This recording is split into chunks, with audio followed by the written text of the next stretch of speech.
Today we're going to talk about what to expect after leaving your narcissist and going no contact. Okay, it's not as simple as walking out the door.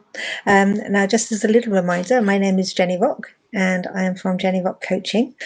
So when you leave your narcissist, it's kind of like coming out of an addiction. We've talked before about why we keep going back, and this is all about what happens after you leave. So it's a detox. Basically, you have massive cravings for your narcissist. You feel despair, you feel empty, because you are not getting that hormone, the oxytocin released into your body. And the withdrawal phase at the beginning of going no contact, you will come to experience some real positive changes in your reality, because when you leave your narcissist, it's similar to breaking a heroin addiction. It's painful, it's difficult, but in the end you get your life back. And in order to get yourself through the hardest parts of the initial break, you have to allow yourself to feel the hurt, the anxiety, the pain. You have to let yourself grieve the loss of the relationship that you thought you had, but the reality is that you never had that relationship. So one of the important things to remember is not to beat yourself up. Just let yourself feel the pain and treat yourself kindly, and face the emptiness that enters your life when the narcissist and all of their chaos leaves, but don't blame yourself or beat yourself up for it. Okay? So at the same time, you have to remember that this will pass. Everything passes in time. This craving period, this detox period, it will end. There will come a day when you will wake up in the morning and the sun will be shining a little bit brighter, and you'll be feeling a little bit stronger, and it's the start of a whole new life for you. But I'm not going to minimize it. The pain, the withdrawal process is painful, and it takes time. It takes whatever time it needs to take. And obviously, the longer you've been with somebody, the longer you're likely to need for recovery and for healing. But I think I'm going to go through a list of what's gained when you leave a narcissist or some other kind of psychopath or toxic person. And there are so many benefits from extricating yourself from these type of relationships, because they are just an emotional quagmire. They are just a bog where you just get quicksand. You're just going to get sunk deeper and deeper, and the harder you try and kind of wriggle out of it, the harder they suck you in. So I think it's really important that we understand that this is a process. This does not happen overnight. You cannot leave one day and go no contact and expect to be absolutely fine the next day. It does not work like that. But some of the things that you will gain back from finding your freedom when you leave is, first of all, freedom. When you can put together a string of weeks and months of going no contact with your abuser, you will come to realize that you can now be yourself without somebody constantly causing you to feel guilty or hurt or ashamed. You're free. Peace is another one. You don't have to argue all the time, and you don't have to put yourself in constant drama. And now you can have conversations that aren't twisted and warped into being used against you. You don't have to feel confused or defensive with every single human encounter, and you've finished living in a house of pain. And the next one is continuity. Everything is exactly as it seems. There is no more cognitive dissonance. You no longer live in a state of basically mindfuckery. You get up in the morning, you have your day, you go to bed at night, and there are no hidden agendas. There's no constant implications of how stupid you are or how rubbish you are, this, that, and the other. And everything is it just is exactly as it is. And the next one would be yourself. You eventually realize that you have yourself back, and that you like yourself, and that you are absolutely perfect just the way you are. You don't have to be anything different to be in a relationship, and you shouldn't ever have to be anything different than what you are in a relationship. And you just need to hold on to yourself and no longer give yourself away to other people. They have no right to demand from you things that aren't theirs to demand. If you choose to give them, that's absolutely fine, but nobody gets to demand anything of you. And the next one is your intuition, your gut feeling, your in just that deep, bone deep feeling that you know something is off. And when you start to actually pay attention to your intuition and you value what it says to you, when you see a red flag, you no longer ignore it. And you no longer excuse it or make excuses for it. And if someone tries to challenge your reality, you're not swayed. You know the truth. Healthy relationships is the next one. These are all good stuff, aren't they? Healthy relationships. And your relationship with the narc, I'm just going to say narc because I can't keep saying narcissist. Your relationship with the narc was so toxic that now you want nothing to do with toxic people or anything that resembles an unhealthy relationship. And you know that you don't need to spend time with toxic people.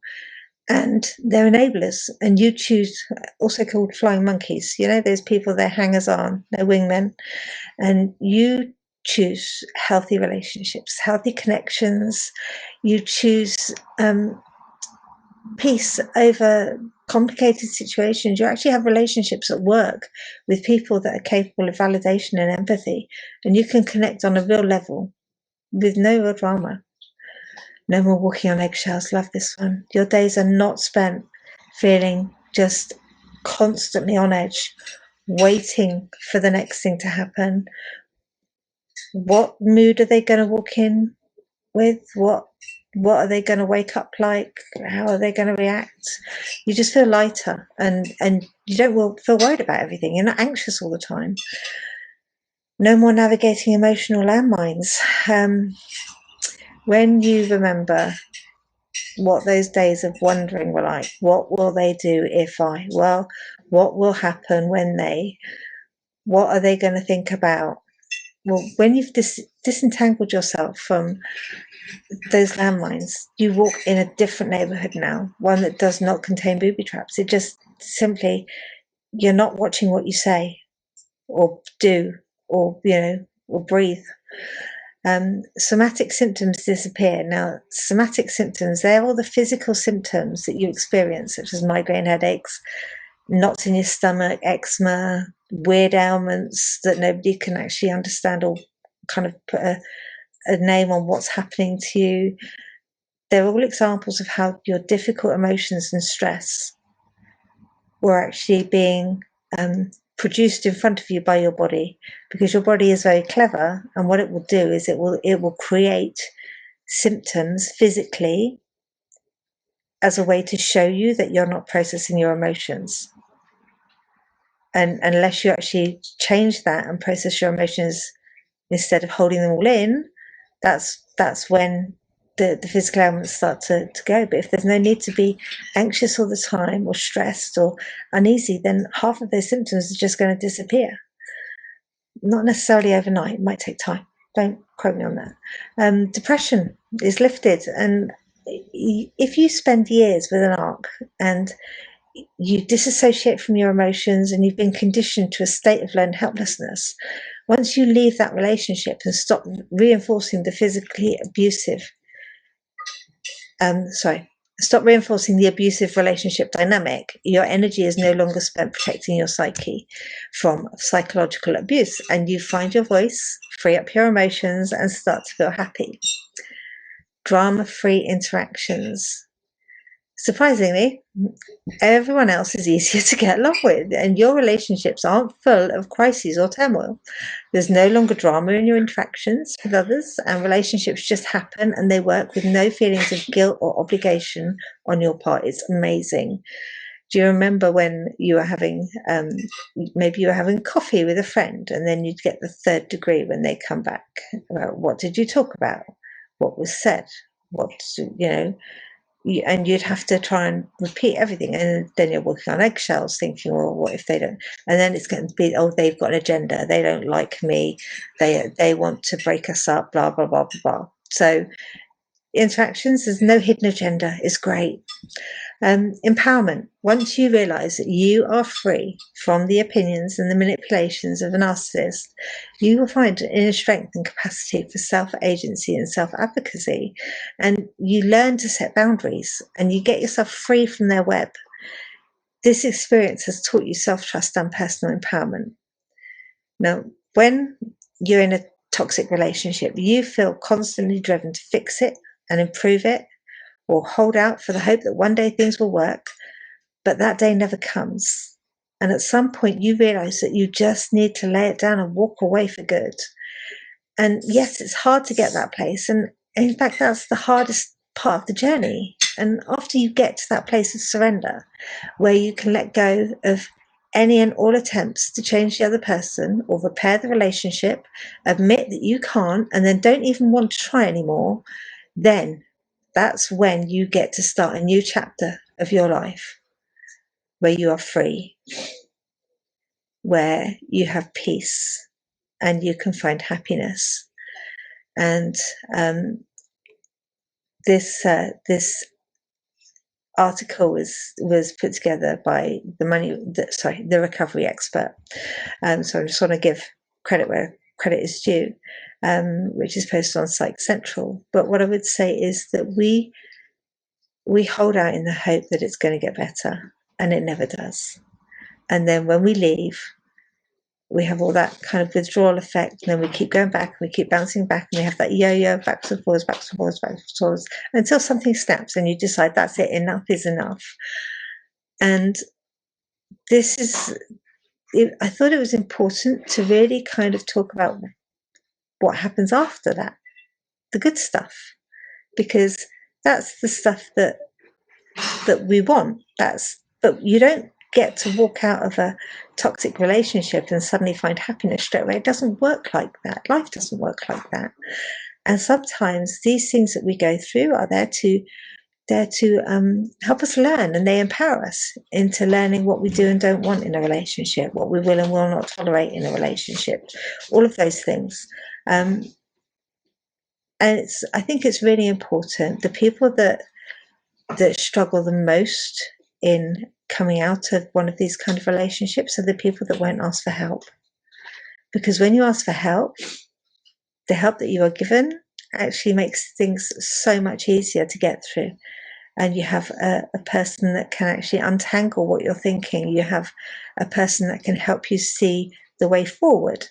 And that's pretty much where I come in. So my role as a coach is to help you plan your future, is to help you decide where you want to go, how you're going to get there, what's stopping you getting there right now, what you need to do to work on it. So that is my role as a coach in terms of helping you recover.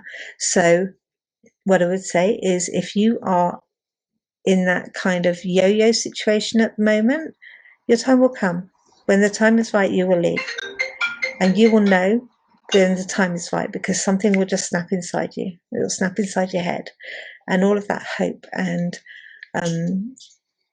the wanting, the willing that everything's going to be okay will suddenly turn into, I'm not going to live like this anymore. I can't live like this anymore.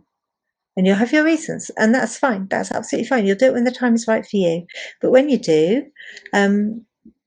please remember that the people that actually ask for and receive help are the people that get through it the most unscathed, the people that recover the best, the people that heal quicker, the people that can actually start moving on with their lives quicker. So it's kind of, it's not a damned if you do, damned if you don't situation. It's not at all. It's a, you can make recovery a lot easier and a lot better if you take the help. So I know most of us are so programmed to be self-sufficient and not actually ask for help and not actually accept help when it's offered. But that's the bit that has to change. That's a big bit that has to change. And that was a real learning curve for me, because I'm terrible at asking for help, and I would rather